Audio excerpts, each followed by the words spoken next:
Tinha o professor Bruno Borges de Geografia para gabaritar a prova da ESA 2023-2024, tá bom, filhote? Mas antes, não se esqueça, deixa o like, compartilhe e deixe um comentário para fortalecer nosso trabalho, tá bom?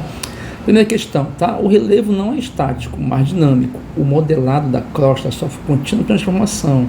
Esse fluxo pode ser muito lento e quase sempre nossos sentidos são incapazes de captá-lo. As transformações morfológicas são provocadas por dois tipos de forças: os agentes internos, também chamados de endógenos, e os agentes externos, também chamados de exógenos. É importante você lembrar, tá, filhote? Então, nós temos os endógenos internamente. Quem são os agentes endógenos? Nós temos o tectonismo, vulcanismo e abalo sísmico. E os agentes externos, Bruninho? Nós temos aí justamente a erosão e o intemperismo. Correta, letra A, tá certo, filhote? Não tem erro, muito tranquilo, muito fácil, tá bom? Questão 30. Em uma palestra sobre atividade industrial na Amazônia, um grupo de militares recebeu a seguinte informação: a indústria apareceu na Amazônia sob forma de enclave, tá? Importante. O que é enclave, filhote? Enclave é algo que está desassociado da realidade local.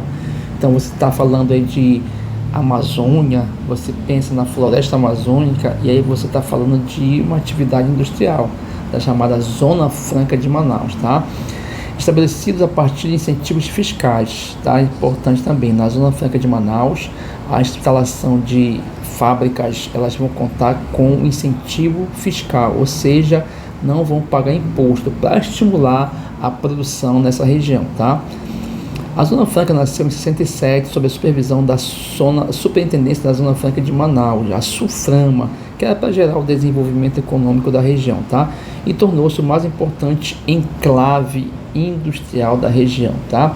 A instalação da Zona Franca de Manaus tem como principal meta, letra A, criar um foco industrial fortemente ligado ao mercado consumidor da região. Opa, ele vai criar esse mercado consumidor da região, não está interligado ao mercado consumidor da região. Criar um expressivo centro industrial para reforçar o poder nacional da região. Opa, pode ser essa alternativa B. C, intensificar a arrecadação regional com a cobrança de imposto. Opa, erradíssimo, ele conta com isenção fiscal, tá? D, atrair empresa nacional para a fabricação de bens de consumo não duráveis. Errado, principalmente bens de consumo duráveis, como automóveis, motos, tá? Principalmente a fábrica da Honda se instalou nessa região, tá? Letra E, criar um polo de produção de alimentos. Não, erradíssimo. Então, correta, letra B de Bruninho, criar um expressivo centro industrial para reforçar o poder nacional na região. Correta, letra B. Vamos lá, Bruninho. 31, tá? O terceiro sargento, tá, foi destacado para montar um acampamento em uma localidade no interior do estado do Ceará, tá? Onde o batalhão irá construir um açude para abastecimento de água para a população. Ao coletar informações sobre a localidade, o sargento Carlos anotou as seguintes observações: o tipo de agricultura que prevalece na localidade é voltada para as necessidades imediatas de consumo alimentar e dos próprios agricultores e seus dependentes. Opa! Por falta de assistência técnica e de recursos, ao perceber o esgotamento do solo em uma área cultivada, a família desmata uma área próxima e pratica queimada para acelerar o plantio, dado o início da hidratação de uma nova área que será brevemente abandonada, tá? Então é mais ou menos assim, filhote, ó. Então você tem aqui, ó, tá? Então, nessa área, planta, tá? Há um esgotamento do solo, porque, como ele falou, eles não têm tecnologia agrícola, tá? Aí ele vai para uma outra área, essa outra área ele vai queimar o solo, tá? E vai queimar a paisagem, a vegetação, para limpar o solo, tá? Em algumas das provas eles chamam de coivara, tá? Só que ao limpar a área, atacando fogo, ele acaba queimando o solo, e ao queimar o solo, ele está queimando os micro-organismos do solo, deixando o solo pobre.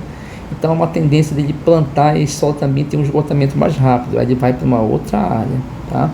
E repete o mesmo processo, Aí ele vai fazendo uma rotação, tá? Ele vai fazendo uma rotação, ele vai fazendo um caminho, ele vai percorrendo um caminho. E chama-se de itinerância, ele vai fazendo um itinerário. Portanto, o tipo de agricultura aí é chamado de agricultura itinerante, quando ele faz o rodízio, ele vai se deslocando, tá certo? Muito semelhante com a rotação de cultura, tá certo? Muito semelhante, tá? As figuras retratam um problema ou fenômeno climático urbano que afeta diretamente a vida das pessoas, principalmente durante o inverno, tá? Aqui já te deu a questão, tá? Então, no inverno, tá? Tem que colocar aqui, ó, a figura 1 é a figura normal, tá? Então, nós temos aqui, Bruninho, tá? A poluição, correto? A poluição, o ar frio mais pesado desce, o ar quente na superfície mais leve sobe, uma corrente convectiva, tá? Quando esse ar quente ele sobe, principalmente através da evaporação, precipitação, acaba havendo uma dispersão da poluição, tá certo? Mas em algumas situações, tá? Principalmente no inverno, tá? O que vai acontecer, Bruninho, tá? Essa camada da superfície, principalmente em função da massa de ar polar e no inverno, o ar frio ele vai estar estacionado na superfície, tá?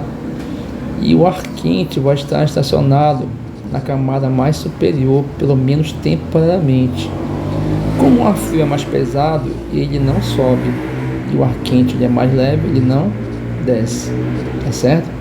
Como não tem corrente convectiva, a poluição fica estacionado, aumentando a poluição atmosférica e problemas de saúde ligados à respiração, correto?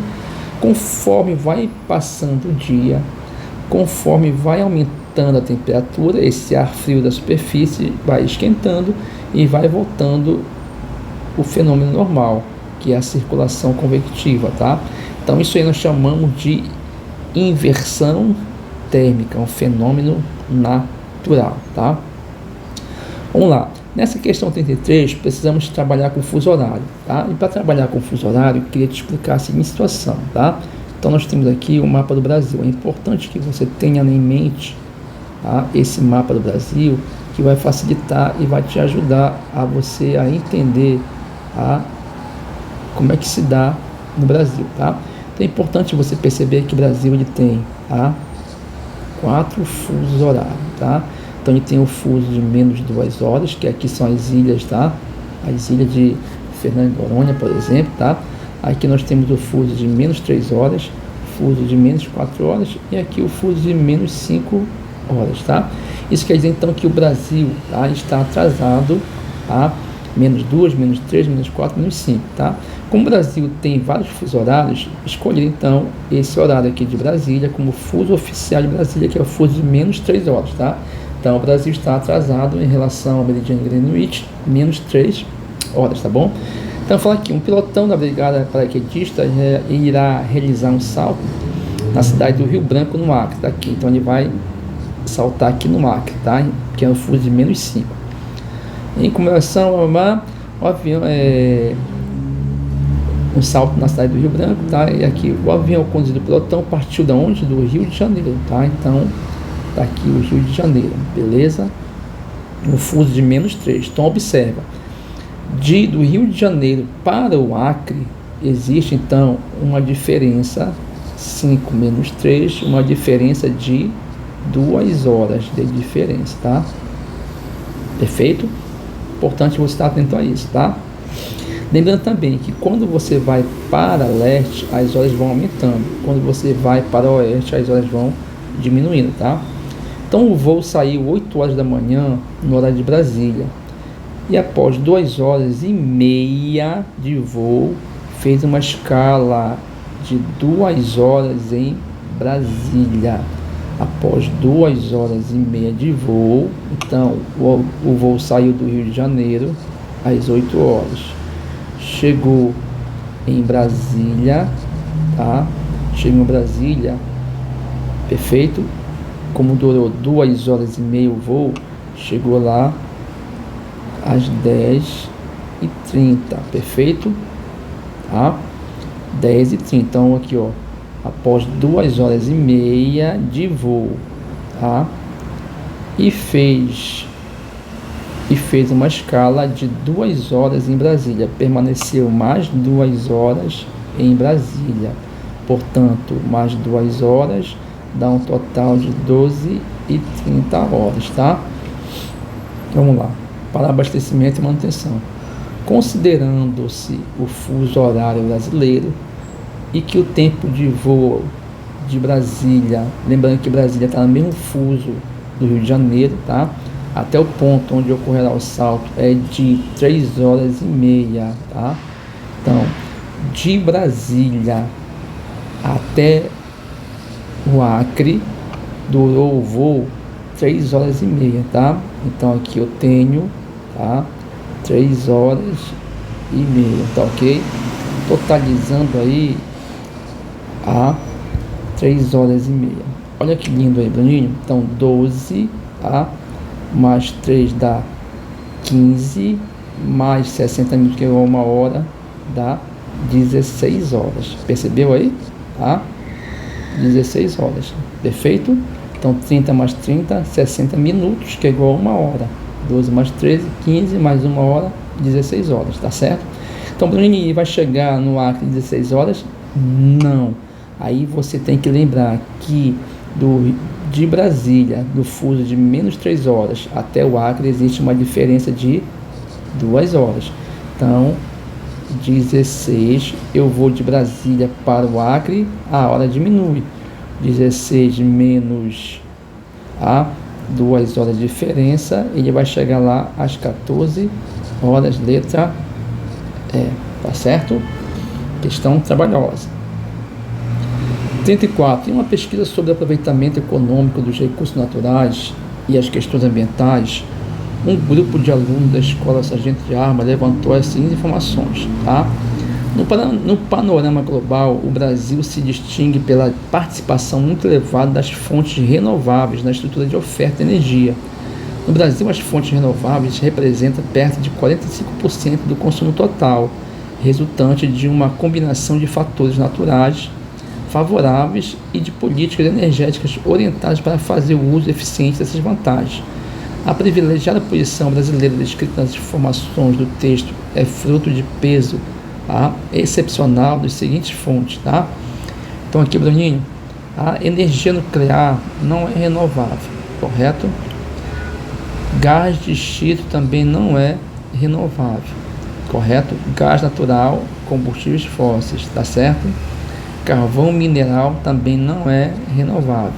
Então nós temos a energia hidráulica e a biomassa, correta, letra A. Tá certo, filhote?